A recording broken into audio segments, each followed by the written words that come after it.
Good morning. Good morning, Surabhi. No, absolutely. It remains to be in a critical kind of zone. We put out that data yesterday, Surabhi, on the big falls which have happened after sharp pullbacks, and we put up that sort of graphic which I've revisited a couple of times every few weeks, going back to 2008, 2092.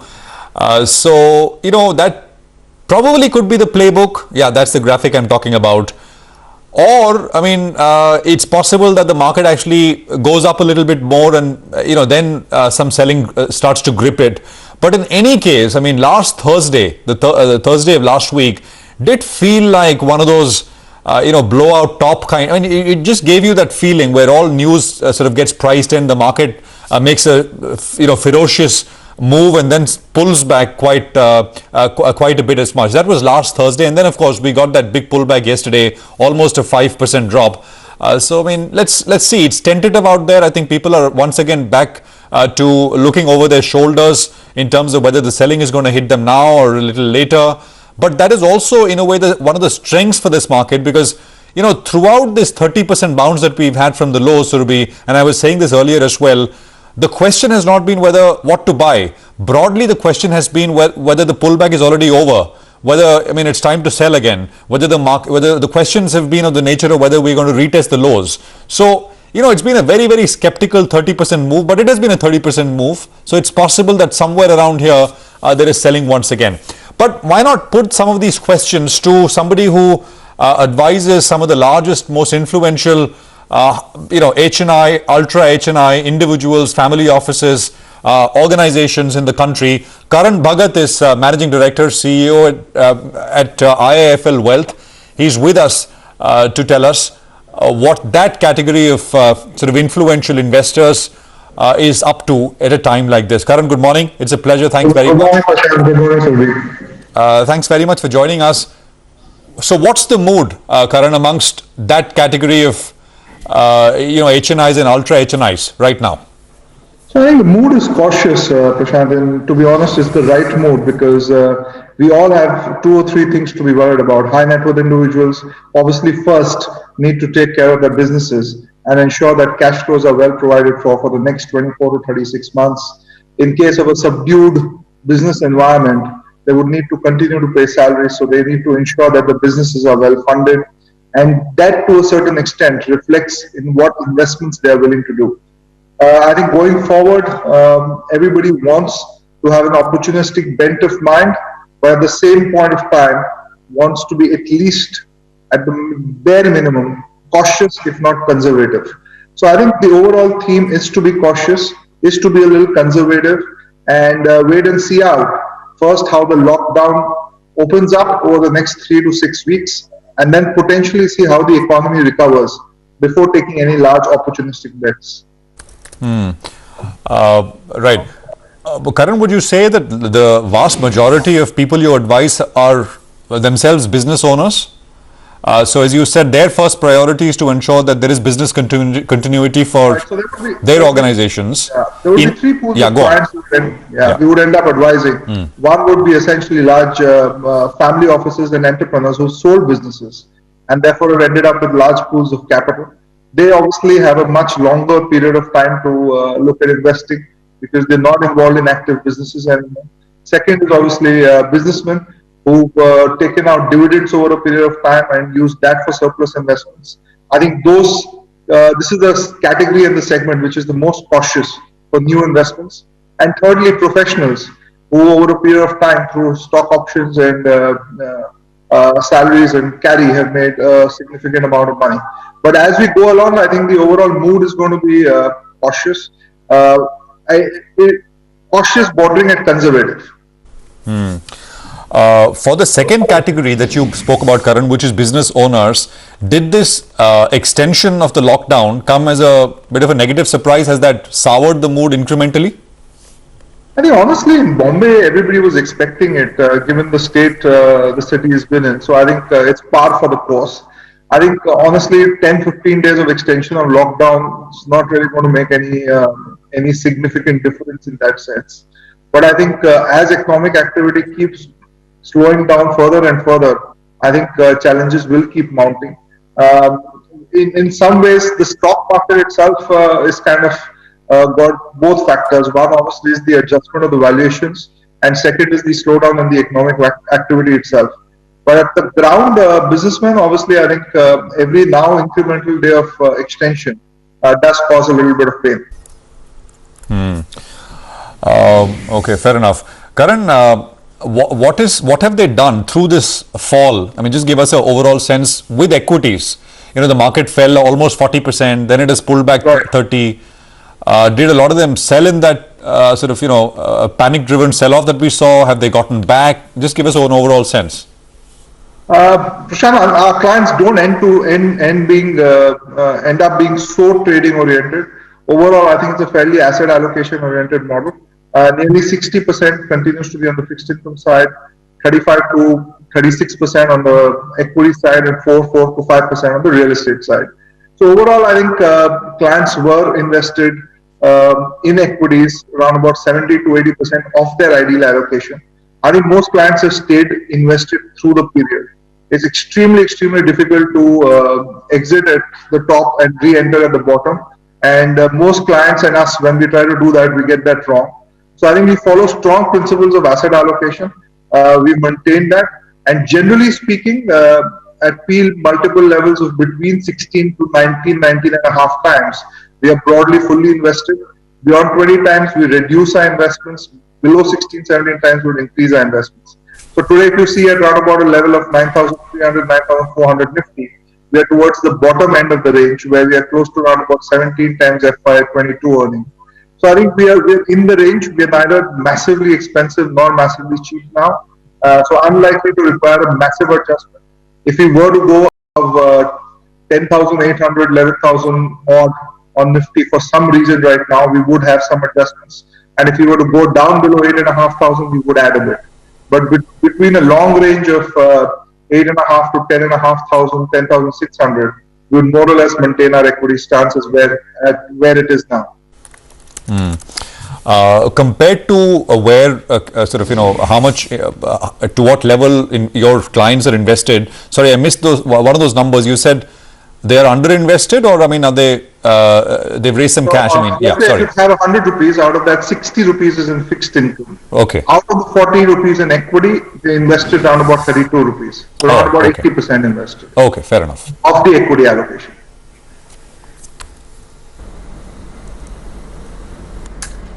Karan, good morning. Good having you on the show today. So I want to sort of, drill further down within those asset classes, within those buckets. Now, equities, unless someone was really savvy and got, the rallies right, if you look at the last couple of years, it's been a painful, patient wait. Whether people are looking at their, multi-cap funds or mid-cap funds, of course, are a completely different thing. So it's been very volatile. Now, within equities, given the fact that, as you said, this is a new normal, and we don't know, there are way too many unknowns over the next several months. What's the right approach? What should one buy? What should one avoid? So I think from a approach perspective, I think as I mentioned earlier, I think we still continue to be fairly focused on the asset allocation side. If markets do come off below 8,500, we will increase equity, given the fact that we have clients who are willing to take a long-term approach. What we would avoid is obviously we would avoid taking any large opportunistic bets on credit. Within stocks itself, I think we'll have to wait and see, especially on businesses and financials which are overexposed to leverage. Any kind of business which has a huge amount of dependence on borrowing and therefore on lending will have multiple challenges. Consumption is something which is sure to come back over a period of time. Domestic consumption in India is going to stay strong. FMCG companies, pharma companies, consumer companies, and to a certain extent some PSUs will be good defensives to build positions on. On the financials, I think we still need to wait for some green shoots, at least for the next 3 to 6 months, to emerge before we can take a large bet on them. Obviously, having said that, everything's got the right price. At a certain price, some of these will also become extremely interesting. But as we go along and we see the picture today, some of the variables are slightly more uncertain on businesses which are contingent to need of money, the need of recovering money and lending money. Those businesses are subject to slightly more variables than some other businesses. So today, if you were to take more continued bets, I think we would look at businesses on the latter side as opposed to the former side. Okay. Karan, I want to understand more what your reading is on financials, actually from both perspectives, from debt and equity, because we're hearing all these rumbles in the debt market. We've seen what's been happening with at least some of the credit risk funds. How worried are you? And is there any possibility of some of this spilling over to equities? Because, when we're looking at NBFC stocks, for instance, they've been derated for their own reasons. Right. No, so I think from a credit perspective, as a firm, we've had a big focus on quality for the last 2.5 years. And I think if you look at the entire credit risk market also, it's really difficult, especially within mutual funds. It's extremely difficult to paint it with a single brush. The credit funds have three features which I would like to discuss. One, obviously, it ends up being a good pool of capital to invest in, to continuously get yields of 8.5%, 9%. If held for 3 years, it becomes tax efficient. The problems come in when either of the two things happen. The funds, unfortunately, are open-ended and therefore subject to daily investments and daily redemptions. So when there is a perceived risk of default, a huge number of investors come to withdraw at the same point of time. And if your underlying investments become illiquid, it becomes virtually impossible to be able to meet the redemptions unless and until you take a very, very large hit on the NAV.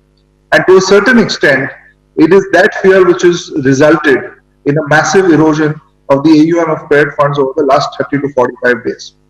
And thirdly, in some cases, we've seen very aggressive credit positions being taken, which obviously causes a little panic among the investors. But more often than not, the larger part of the industry is really facing or grappling with the second part of the issue, which is a larger amount of redemptions as compared to the investments coming in. And it's got supported to a certain extent by RBI opening up a window for mutual funds. But having said that, credit funds have seen nearly a 15 to 25% net redemption over the last 4 to 5 weeks. The good credit funds, which were more or less exposed to relatively liquid paper and above AA plus or AA, have been able to withstand the redemption. And I think if I look at most of our investors, where we've got exposure, very, very few investors who got exposure to credit funds, I think they're still running at around about a 7.5% return for the last 2.5, 3 odd years.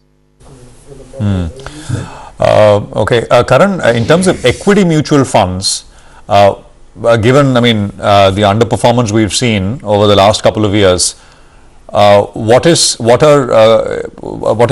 client set doing broadly? I think the equity funds, in terms of outperformance and underperformance, is a extremely interesting story which we continue battling year on year. I think 2 or 3 problems there. One, obviously, we all suffer from the recency effect. So looking at the performance of the funds for the last 2-3 years, we typically tend to pick up which funds to invest in.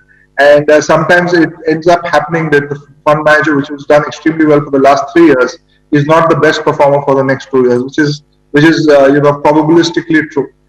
Second, obviously, as we pick a basket of mutual funds, it becomes extremely difficult for the entire basket to be able to sometimes beat the index in itself. And thirdly, the Nifty index has become extremely active. Changes are made very, very quickly. And fourth, as the size of the fund becomes extremely large, the ability of the fund to be nimble and make these changes also becomes challenged.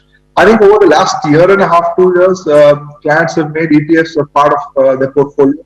I think it's fair to say of our equity allocation today, 10 to 15%, in some cases up to 20% have found their way into ETFs. ETFs also have some challenges, but we've got nearly 15 to 20% of our equity money now in ETFs. And as time goes by, I think especially for the large cap funds and to a small extent for the multi-cap funds, we'll see Nifty and Nifty Junior becoming a good substitute.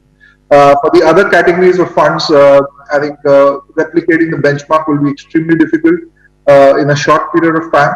So we'll still have to take exposure to some mutual funds and some managers. But I think over a period of time, on an average, it's fair to say that ETFs would end up becoming 25 to 35% of the client's active equity portfolio. One last question and two questions in it rolled into one.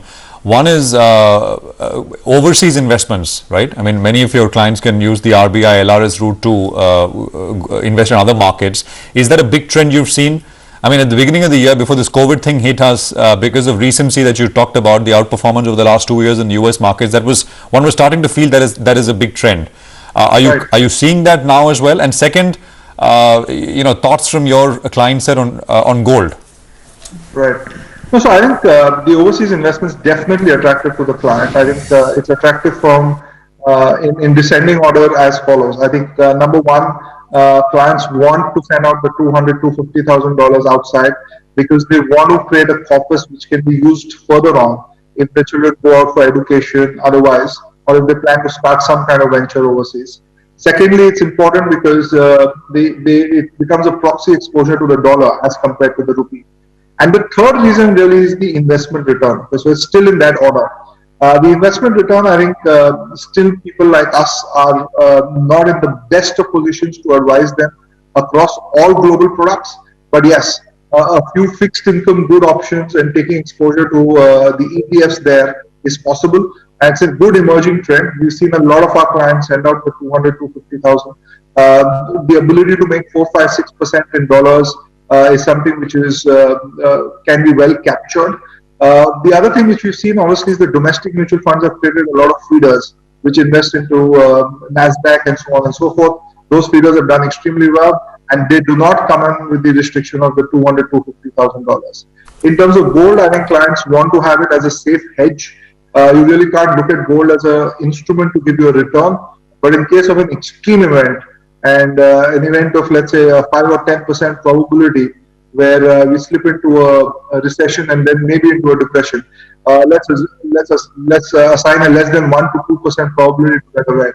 But if that happens, obviously, commodities like gold will assume a lot of value, and clients want to allocate potentially 1 to 2.5 or sometimes 3% of their portfolio in gold to treat it as a safe hedge rather than look at it as an instrument of return.